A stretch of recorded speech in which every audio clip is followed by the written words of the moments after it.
조용한 기도로 수요 예배 시작하겠습니다.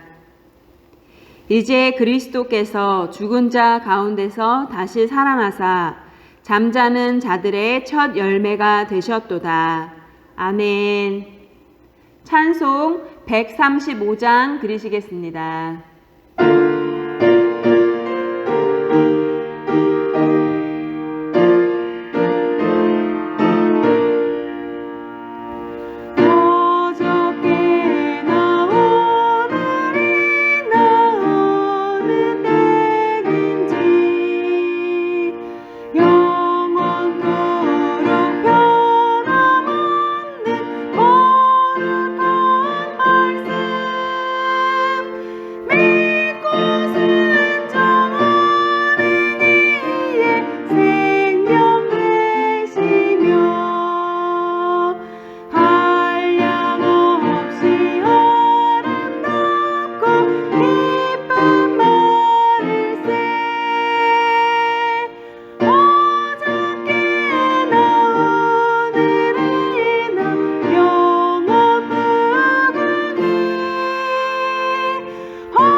우리를 대표하여 김희선 사모님 기도해 주시겠습니다.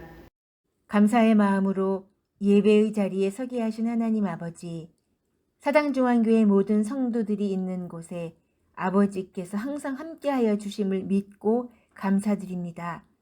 전 세계가 함께 이 힘든 시기를 통과하고 있는 이때에 아무 낙이 없다고 하기 전에 창조주 하나님을 기억하게 하옵소서.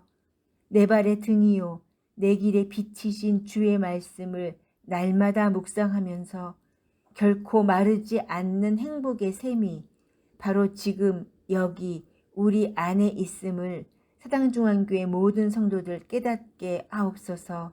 우리 성도들 모두 포도나무에 가지가 붙어 있듯 예수님 안에 거하기를 소원합니다. 그리하여 많은 열매를 맺기 원하옵니다. 우리 사당중앙교회 성도들 모두 예수 안에 거하는 것을 날마다 배우며 실천하고 있사오니 그리스도 안에 있으면 이전 것은 지나간 새로운 피조물임을 알게 하시어 성령으로 거듭난 우리 성도들 모두 성령 안에서 사랑과 기쁨, 화평과 인내, 친절과 선함, 신실과 온유와 절제의 열매를 맺게 하옵소서. 아울러 우리 성도들에게 성령의 선물을 주시옵소서. 어떤 성도들에게는 지혜의 말씀을 주시고 어떤 성도에게는 같은 성령님께서 지식의 말씀을, 어떤 성도에게는 믿음을, 어떤 성도에게는 병 고치는 능력을, 어떤 성도에게는 기적 행하는 능력을, 어떤 성도에게는 예언하는 능력을, 어떤 성도에게는 영들을 분별하는 능력을, 어떤 성도에게는 여러 가지 방언하는 능력을, 어떤 성도에게는 방언을 통역하는 능력을 주시옵소서. 그리하여 주께 받은 선물로 많은 이들을 섬기는 자리에 서게 하옵소서. 또한 더욱 큰 은사를 사모하오니 제일 좋은 길을 우리에게 보이시고 우리 자신이 사랑 그 자체임을 알아 사랑으로 살게 하옵소서. 이제 최기로 목사님을 통해 하나님 아버지께서 저희 성도들에게 들려주시는 주님의 마음을 듣습니다. 그 주님의 사랑을 깨달아 감사로 살며 참 안식을 누리게 하옵소서. 이 모든 말씀 우리 주 예수 그리스도 이름으로 감사하며 기도합니다.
오늘은 히브리서 5장 1절로부터 10절의 말씀을 가지고 대제사장이신 예수님이라고 한 말씀의 제목으로 오늘 말씀을 함께 사모하기를 원합니다. 오늘 본문의 말씀 보면 예수님의 대제사장 사역을 우리에게 소개해 주고 있죠. 먼저 구약에 나타난 대제사장의 역할이란 무엇을 말하는 것일까요? 히브리서 5장 1절로부터 4절의 말씀을 봉독하여 드리겠습니다. 대제사장마다 사람 가운데서 취한 자이므로 하나님께 속한 일에 사람을 위하여 예물과 속죄하는 제사를 드리게 하나니, 저가 무식하고 미혹한 자를 능히 용납할 수 있는 것은 자기도 연약에 쌓여 있음이라. 이러므로 백성을 위하여 속죄제를 드림과 같이 또한 자기를 위하여 드리는 것이 마땅하니라. 이 존귀는 아무나 스스로 취하지 못하고 오직 아론과 같이 하나님의 부르심을 입은 자라야 할 것이니라. 오늘 말씀에 보면 대제사장은 어떠한 사람이냐면, 첫째 연약한 인간이라고 한 거죠. 둘째는 하나님의 부르심을 입은 자라라고 우리에게 소개해 주고 있어요. 먼저 연약한 인간이라고 한 것은 어떠한 뜻입니까? 대제사장의 역할은 하나님을 초대하는 것이 아니라 인간을 하나님께 인도하는 역할이 대제사장 역할이라고 하는 거예요. 히브리서 5장 1절로부터 4절의 말씀 보면 사람을 위하여 또한 백성을 위하여라고 한 단어가 연속적으로 등장하고 있음을 우리에게 잘 보여주듯이 대제사장의 역할은 사람을 하나님께로 인도하는 역할이 대제사장의 역할 아니겠습니까? 그렇다면 누가 사람을 하나님께로 인도하실 수 있습니까? 바로 이 말씀이 예수님이 이 땅에 오셔야만 되는 그 근거를 우리에게 주시는 말씀 아니겠습니까?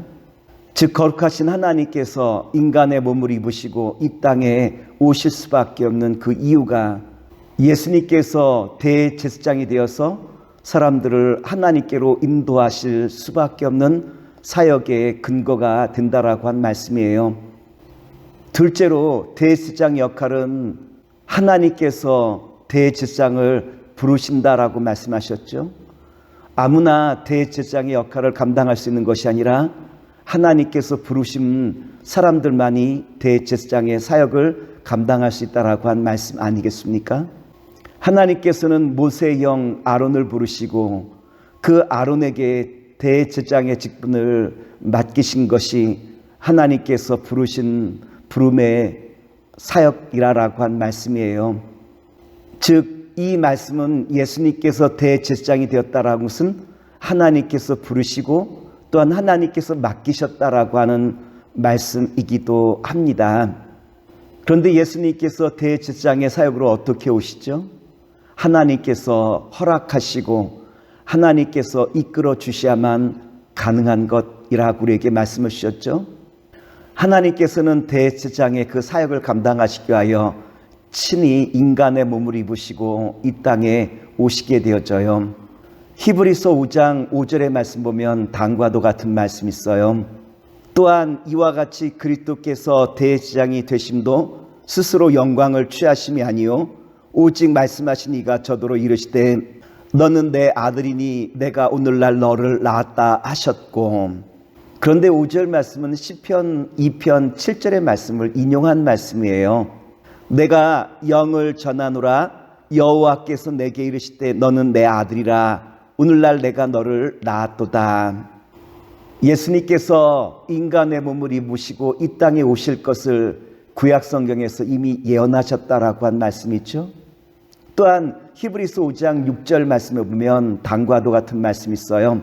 또한 이와 같이 다른 데 말씀하시되 내가 영원히 멜기세덱의 반차를 쫓는 제사장이라 하였으니 6절의 말씀은 시편 110편 4절의 말씀을 인용한 말씀이에요. 여호와는 맹세하고 변치 아니하시리라 이르시기를 너는 멜기세덱의 반차를 쫓아 영원한 제사장이라 하셨도다. 히브리서 5장 5절과 6절의 말씀은 시편의 두 구절을 인용하셨죠. 인간의 몸을 입으시고 이 땅에 오실 예수님, 멜기세덱의 반차를 쫓아 대제사장의 역할을 하실 예수님을 우리에게 잘 소개해 주시고 있어요. 그런데 예수님께서는 아론의 반열을 따르신 것이 아니라 멜기세덱의 반열을 따라 이 땅에 오셨음을 우리에게 소개해 주고 있죠. 그렇다면 멜기세덱의 반차란 어떠한 의미일까요? 멜기세덱의 반차에 대해서는 히브리서 6장과 7장 말씀을 통해서 좀 더 자세히 나눌 것이고요.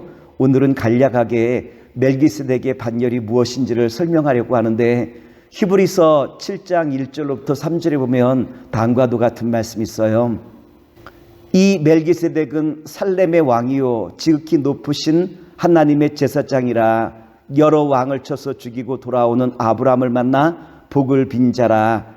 아브라함이 모든 것의 10분의 1을 그에게 나누어 주니라. 그 이름을 해석하면 먼저는 의의 왕이요 그 다음은 살렘의 왕이니 곧 평강의 왕이요 아버지도 없고 어머니도 없고 족보도 없고 시작한 날도 없고 생명의 끝도 없어 하나님의 아들과 닮아서 항상 제사장으로 있느니라.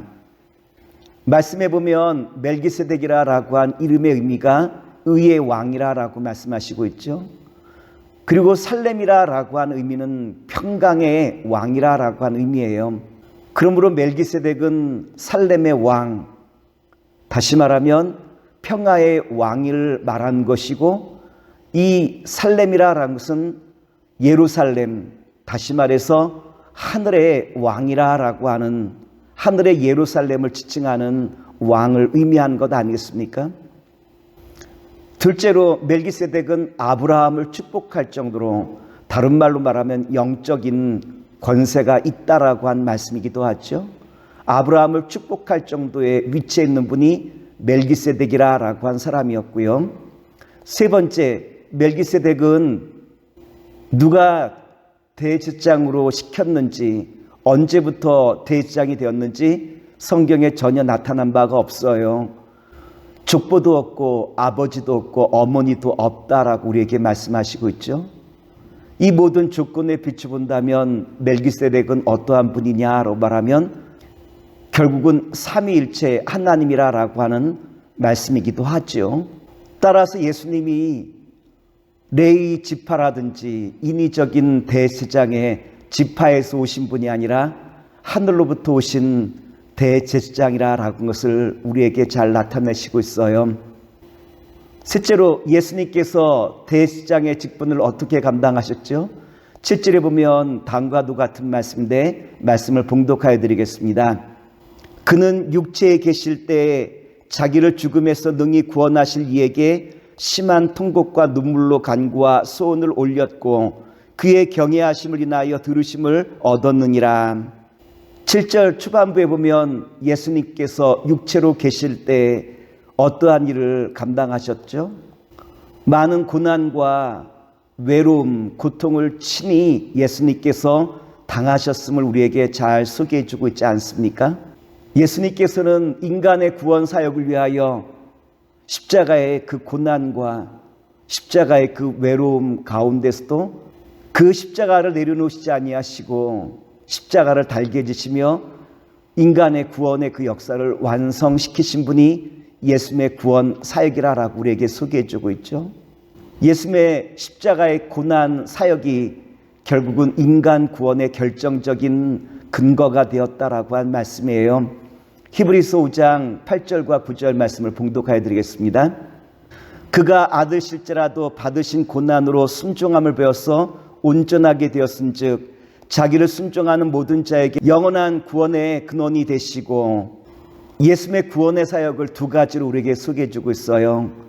예수님께서 고난 가운데도 완전한 순종을 통하여 구원의 그 역사를 이루시고 둘째로 예수님께서는 구원의 그 사역을 이루시기까지 완전히 순종하셨다라고 하는 말씀 아니겠습니까? 사람에게는 누구나 다 자존심이 있어서 자기의 이름이 모욕을 당하거나 멸시를 당하는 것을 싫어하지 않습니까? 그런데 예수님께서는 인류 구원의 그 사역을 위하여 자신이 모욕을 받든지 또한 십자가의 고난과 멸시를 받든지 개의치 아니하시고 그 고난의 그 한가운데서 순종함을 보이시고 또한 자신의 그 사역을 완전하게 이루시고 말미암아 인간을 위한 구원의 그 역사를 이루셨다라고 한 것이 오늘 대제사장으로서 이 땅에 오신 예수님의 그 사역을 우리에게 잘 소개해 주고 있어요. 말씀을 정리하도록 하겠습니다. 오늘 대제사장으로 오신 그 예수님께서 저와 여러분을 위하여 완전한 희생의 사랑을 통하여 우리를 구원하신 그 놀라운 사랑을 바라보며 저와 여러분들도 날마다 주님께서 걸어가신 순종의 길, 완전한 사명의 길을 통하여 주의 나라와 영광을 선포하기 족함이 없는 신실한 주님의 자녀와 백성 되시기를 다시 한번 기도하겠습니다. 기도합니다. 감사하신 아버지 하나님, 예수님께서 대제사장이 되셔서 우리의 모든 죄와 허물을 용서하시게 하여 대제사장이 되시사 우리의 모든 죄를 용서하시고 또한 십자가의 그 길을 걷는 가운데 우리에게 생명의 길을 보이셨사오니 오늘 사랑하는 서당중앙교회와 믿음의 자녀들 통하여 주와 함께 동행하는 가운데 주의 영원한 생명으로 온 땅에 전하는 주의 거룩한 자녀로 삼아 주시옵소서. 이제는 우리 주 예수 그리스도의 은혜와 무한하신 아버지 하나님의 사랑하심과 성령님의 역사하심이 오늘 예배를 마치고 각자의 삶의 현장으로 나아가는 주의 자녀들 위해 이제로부터 영원토록 함께 하시기를 간절히 축원하옵나이다. 아멘.